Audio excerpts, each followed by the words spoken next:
What up? All right. I'm gonna have to just a bit freehand. Um, I'll just do this while standing here. Yeah, I'll just for no particular reason. I'll just do that while standing in this corner. It's not like I have no foot space or anything. Anyway, so yes, Doctor Who. Well,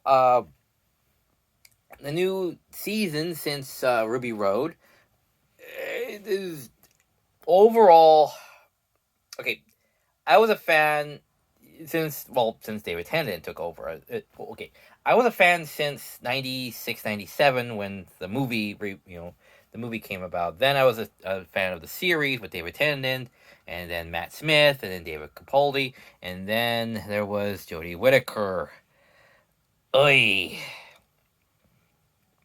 3 seasons of that lady is just like it just tanks the whole series, which is what everyone's been doing. Is just let's go woke, and blah, and it's like, please stop. You're ruining this franchise. So yes, Doctor Who's been a part of that, and so I thought, is there any way to, like BoJack Horseman says, it's like, is there any way, you so far gone? Is there any way to come back from that? You don't know if there's any way back. It's like, I don't know. That's up to the writers. And so I wasn't really holding my breath for the new series, and I was never really a big fan of the new Doctors when they come out because they don't really have like pre promos or anything. So it's just like, I have no idea what their character is. So you have to watch the show to get the character to like the Doctor. And I kind of liked Jodie in that first couple of episodes where it was still like the classic series and the Doctor actually was having to deal with, people actually trying to kill her and having a mystery with the timeless child. And so, again, I was not holding my breath. I was just like, I'll give it a shot like I did every season of Doctor Who. And if I don't like it, I'm just not going to watch it. By episode 3 of Jodie Whittaker era, I was just clocked out. Like, bye. So, yes, I saw the specials. I know why they brought back David Tennant. Yes, I know. Tommy Oliver, anyone? Aren't you a little old for this, Tommy? It's the same thing. It's the same thing. It's not anything new. But it was nice seeing David Tennant back. I know why he's there. I'm trying to, allow it to happen and just forget, why he's there and then just enjoy the episode. And David Tennant as the Doctor is just always a treat to watch. And yes, in the Star Beast, he does get talked down to by Donna now for being male, and her daughter, Rose. Um, Other than that, yes, the Doctor is really cool. I like that short little thing when the Doctor defeats the Star Beast very non-violently because we're not being violent anymore. We're not having explosions and the enemy dying anymore. Okay, I guess. Let's see here. Into the Wild Blue Yonder was actually surprisingly very good mysteries, good build up, good explanation and exploration of the villains. At this time they actually do blow up because they are rather problematic. And it wasn't so much their trap as much as it was a trap that was already laid before they got there. So the same thing would have happened if they were there or not. It was just more of them understanding and somehow invoking Salt in order to invoke the Toymaker. I'm not sure how that works. Again, it was never really explained, so it's just like, I guess because he invoked Salt, the Toymaker was allowed into the universe, I guess. It's hinted at, or implied, or something like that. I don't know. So I have stuff in my eye. Excuse me.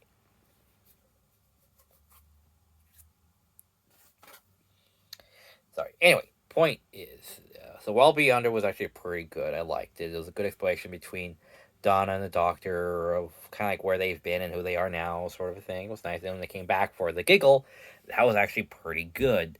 Seeing Wilfred there for the brief one scene he was in, I guess because he died like immediately afterwards. It's a damn shame. But it was good. It was good. I liked it. him actually meeting somebody again other than Donna, from the past seasons was nice. Um, let's see, and then dealing with the toy maker, having the toy maker kind of mess around with them. It seemed a little needless before they finally got to the main. Okay, now we got to the toy maker. Now we have the stakes. Now we have to deal with him. Now we have this uh, omnipotent god we have to deal with. The doctor has to deal with somebody, and normally this would be the time when the doctor would threaten them, you know. But this is a more not a war doctor anymore. Because before, way back before the Time War, the Doctor would normally just trick his villains into their own traps.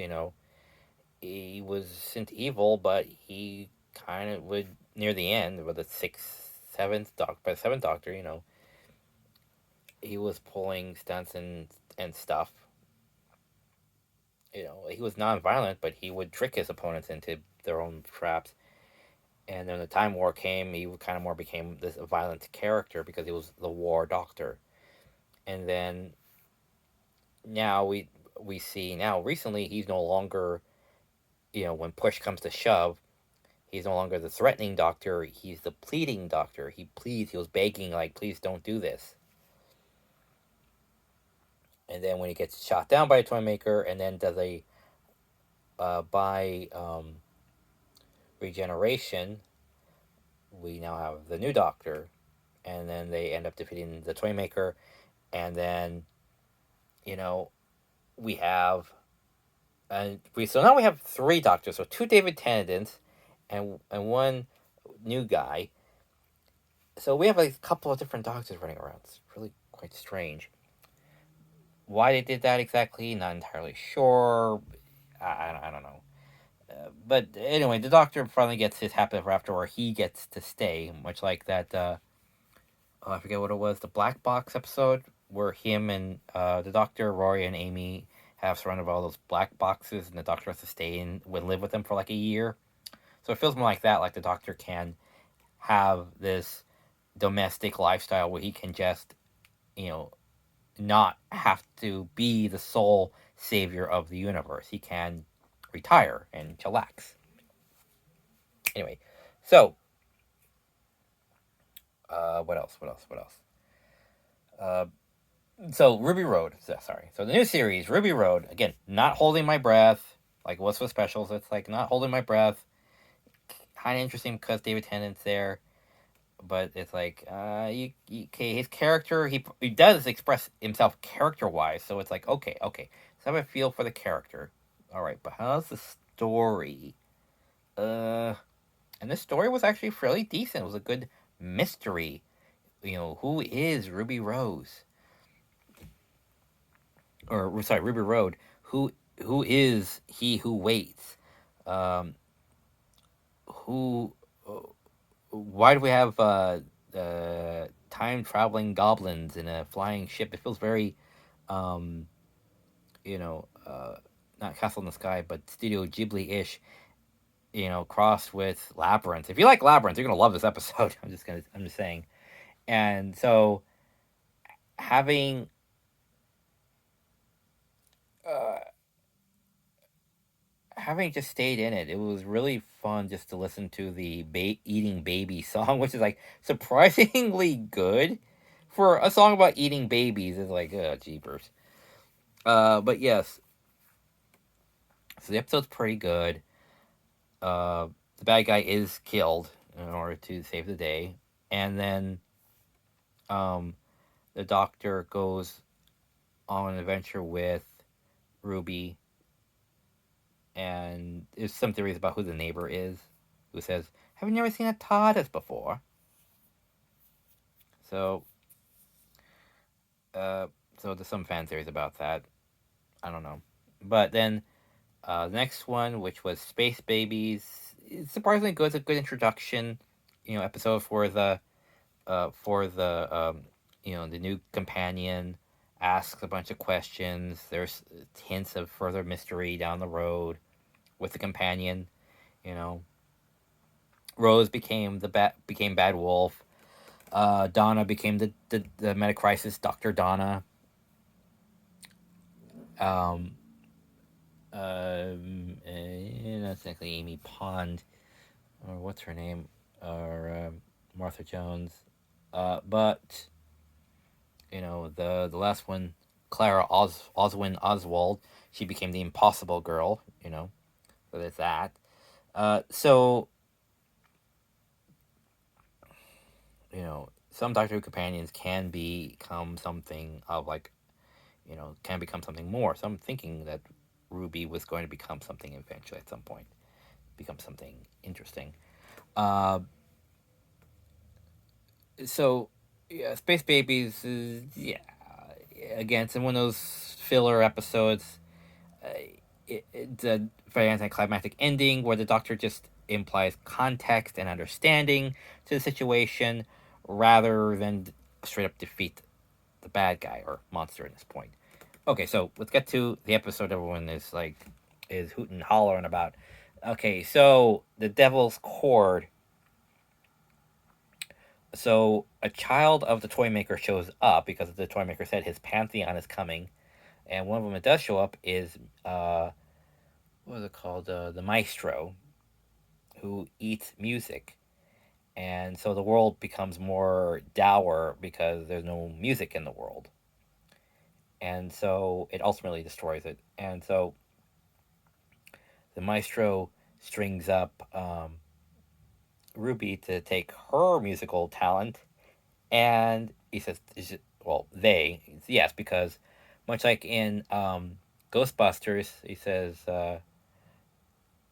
it's a girl because I thought Gozer was a man, whatever it wants to be.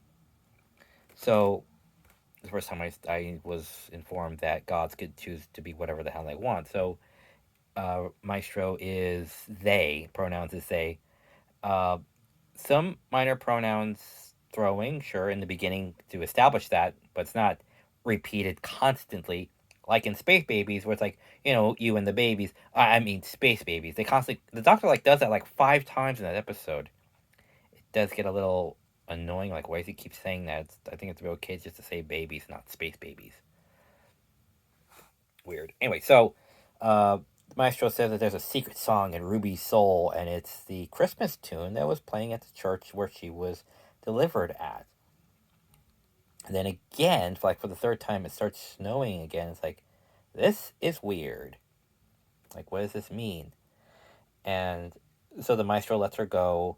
The Doctor tries to play or has a music battle and tries to play the chord that can defeat the Maestro, but then botches it at the end, and then it takes two of the Beatles to play the chord, and then the Maestro is defeated, not before saying, "He who waits is coming."